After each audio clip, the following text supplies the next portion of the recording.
হবে না, কিন্তু তোমরা জেলা নামেছেন এলে তো একটারও পাশিলা সাম থাকিবে না।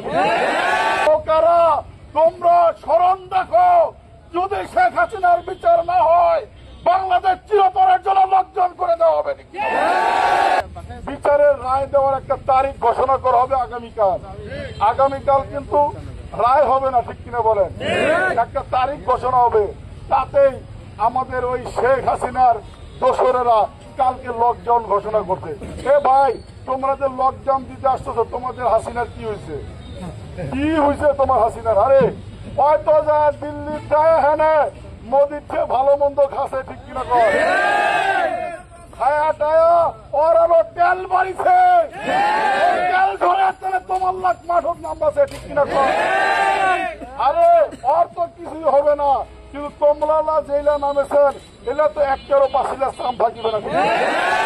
কারণ আর্মিও আছে, পুলিশও আছে, ঠিক কিনা বলে? দুইটা বাহিনী আমার রেডি আছে। এরপরে জামাত আছে, শিবির আছে, বিএনপি আছে, ছাত্র দল আছে, ঠিক কিনা কয়? তোমরা যাবেন কেন গো? পালে আর কোন জায়গা আছে? আমরা এতবার কইছি যে হামাল্লাহ রাজনীতি করিয়া সুযোগ দাও রে, সুযোগ দাও। তোমার দেন না, কষে কি আমরা বলে রাজাকার? তোমার এলা কেন বিচার আছে ভাইয়া? তোমার এত ভালো, তোমার কেন বিচার আছে? আরে তোমার এলা বিচার আছে না, হামাল্লা রাজাকার এলা ওইলা তোমরা পড়ে গেছে, ঠিক কিনা বলে? যার জন্য যায় খাল ঘুরে ওই খালত হয়ে পড়ে, ঠিক কিনা বলে? ওই খালত পরিবে আর ওর 200 লোক বাঁচিয়ে ফেলার চেষ্টা করেছে। মনে রাখবেন, এই শেখ হাসিনাকে যদি রায় দেওয়া না হয়, শেখ হাসিনার যদি বিচার না হয়, বাংলাদেশের ইসলাম প্রেমিক দেশপ্রেমিক জনতা, জুলাই যোদ্ধারা এটাকে কখনো মেনে নেবে না, ঠিক কিনা বলে? আপনারা তো করছেন লকডাউন, আপনারা কেন তারিখটা হইতে দিবেন না?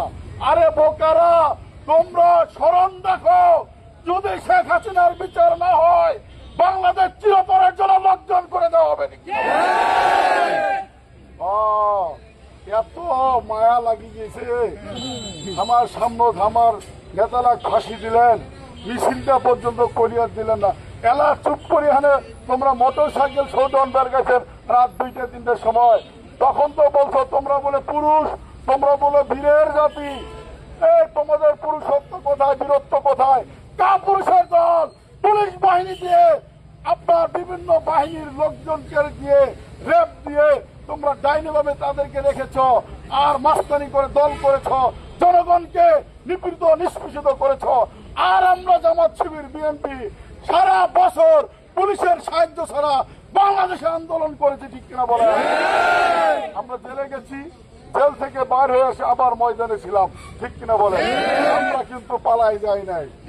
এখন আপনারা লকডাউন দিলেন, এই লকডাউন সম্পূর্ণ অযৌক্তিক, ঠিক কিনা বলে?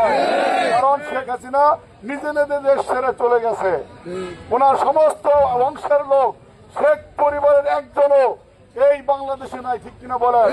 আর এমন খচ্চর শেখ পরিবারের কারো জাঙ্গিয়াটাও ছিঁড়ে জানে চামাল্লা নিয়ে চলে জানে যে এটাও ধরি দাও, আর আমার আশা হবে না। তোমাল্লা এই লকডাউন দিয়া আর 3টা-4টা মোটর সাইকেল শোডাউন দিয়া তোমাল্লা আবারও আসিবেন আগের মতো, আরো ওই দিন ফুরাইছে, ঠিক কিনা বলে?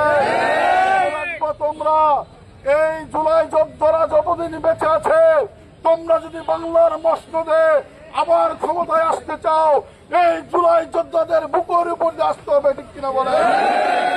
সুতরাং আজকে আমাদের সবচেয়ে বড় সম্পদ হচ্ছে আমাদের শহীদেরা, ঠিক কিনা বলে? আজকে আমাদের বড় সম্পদ যে 30,000 ভাইয়েরা বঙ্গুত্ব বরণ করেছে, তারা আমাদের সম্পদ। আমরা তাদের চেতনা লালন করব। তারা যতদিন বাংলার জমিনে বেঁচে থাকবে, ততদিন এই জমিনে ফ্যাসিবাদ প্রতিষ্ঠিত হতে দেওয়া হবে না।